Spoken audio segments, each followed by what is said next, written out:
বাংলাদেশ ইসলামী ছাত্র শিবির জগন্নাথ বিশ্ববিদ্যালয়ের শাখার উদ্যোগে অনুষ্ঠিত হয়েছে ক্যাম্পাস পরিষ্কার কর্মসূচি।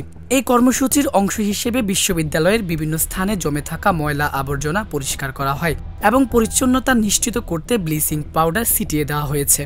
এ সময় উপস্থিত ছিলেন বাংলাদেশ ইসলামী ছাত্র শিবির জগন্নাথ বিশ্ববিদ্যালয়ের শাখার সভাপতি রিয়াদুল ইসলাম, সাধারণ সম্পাদক আব্দুল আলিম আরিফ সহ সংগঠনের অন্যান্য নেতাকর্মীরা। আমরা মূলত শিক্ষার্থীদের মাঝে একটা সচেতনতা বৃদ্ধির জন্য কাজটা করতেছি, যাতে করে সবার মাঝে এই মেসেজটা যায় যে আমাদের এই ক্যাম্পাসটা আমাদের দায়িত্ব, আমাদের পরিষ্কার রাখা।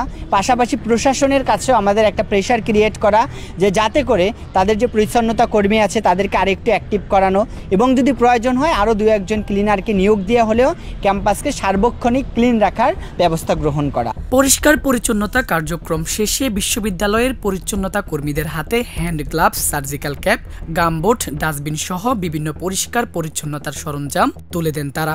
নেতৃবৃন্দ জানান, শিক্ষার্থীদের পাশাপাশি প্রত্যেকেরই নিজ নিজ ক্যাম্পাস ও পরিবেশ পরিষ্কার পরিচ্ছন্ন রাখার দায়িত্ব রয়েছে। এই বার্তাই তারা পৌঁছে দিতে চান এই কর্মসূচির মাধ্যমে।